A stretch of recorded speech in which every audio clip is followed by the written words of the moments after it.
is dictating your future. And when that happens, you have a tendency to reproduce the past. So when you draw that line in the sand and say that I don't have any obligation to that, now you have some energy freed up because you're not being occupied by those memorized ideas, those memorized thoughts, those memorized feelings of insecurity and embarrassment and guilt and shame. Now you can reach forth unto those things which are before you. And that's what God wants us to do. And the way we do that is through Romans 12, 1 and 2. This starts out just like this. The snap of the finger. It starts out with a decision. It may not be an earth-shattering moment, but it starts out with a decision. You make that decision to live this way. And then this is the route to get there. It's seed, time, and harvest. Romans 12, 2. And be not conformed to this world. See, if you're conformed to this world, you'll continue wallowing in all of that shame and all of that disgrace and all of that discord. You'll continue wallowing in it. That's what the world is. That's what the world is filled with. Paul is telling us, and be not conformed to this world, but be ye transformed by the renewing of your mind. And ye may prove what is that good and acceptable and perfect will of God. So when we renew our mind by focusing on those things that are good, those things that are of good report, we focus our mind on that, we begin to renew our mind. You know, all of those neurological networks that were built up based on shame and guilt and all those memorized things that are making you sick, those neurological networks you start to stop them. You start to stop that method. You begin to stop that pattern of thought and emotion, and those neurons, just like pruning a tree, will begin to wither away. And they'll be replaced by new neurons that are based on the goodness of God and based on who you are in Christ. It's planting a seed. This is a seed right here. Be not conformed to this world, but be ye transformed by the renewing of your mind. Ephesians 4:23 says the same thing. It brings in the Spirit.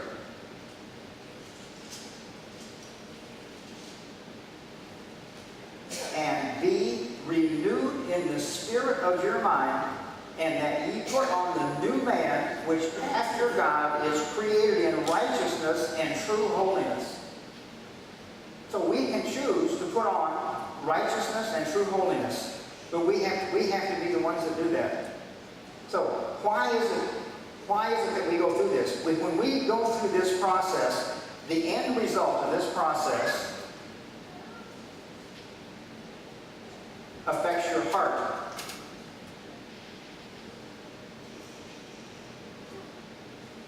The end result of this puts you in this condition.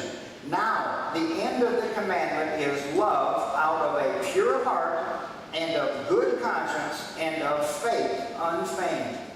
So when we begin to think that way, when we begin to transform our lives that way, when we begin to renew our mind that way, that gives us a pure heart, a clean conscience. It literally changes the DNA in our every cell. 100 trillion cells in your body have this radio in it.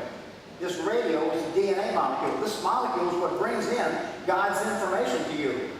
And believe me, this universe is smart. I used to think, see, this DNA molecule is just like this radio.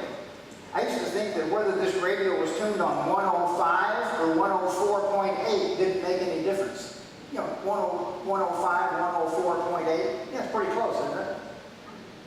The universe is much more precise than this. When your heart is in a state of disagreement with God, decimal points count.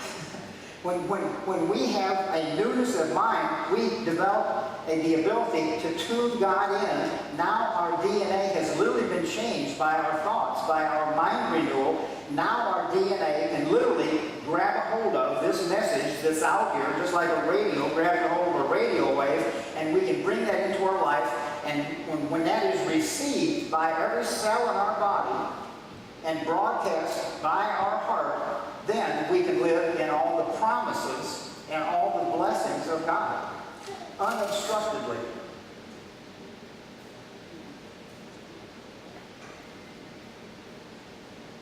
But you have to understand it. You have to have knowledge of it. You have to understand it. You have to be convinced of it.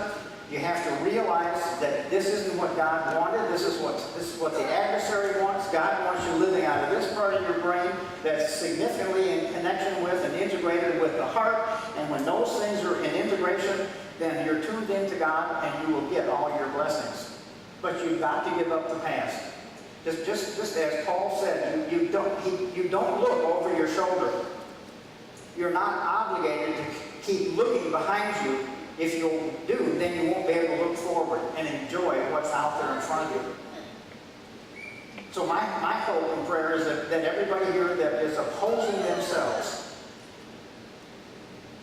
comes to a knowledge of this, and you draw your line in the sand and not allow these detrimental 1,500 A1 sauce chemicals to continue to marinate your body, your brain, your heart, all your organs. That's what causes cancer. Those 1,500 chemicals that are negative also break down the DNA to cause cancer. This is not a small thing. And God doesn't want His children to be in this state. He wants us to live above this. But we have to choose to live that way.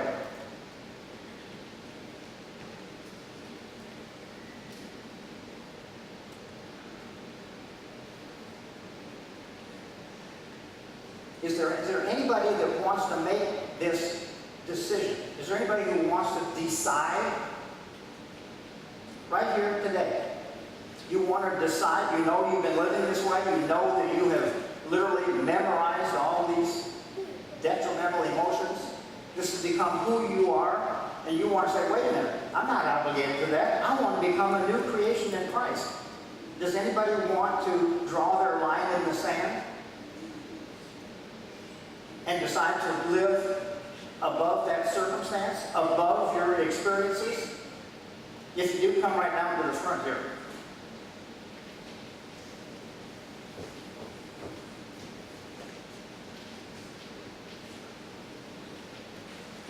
Let's see.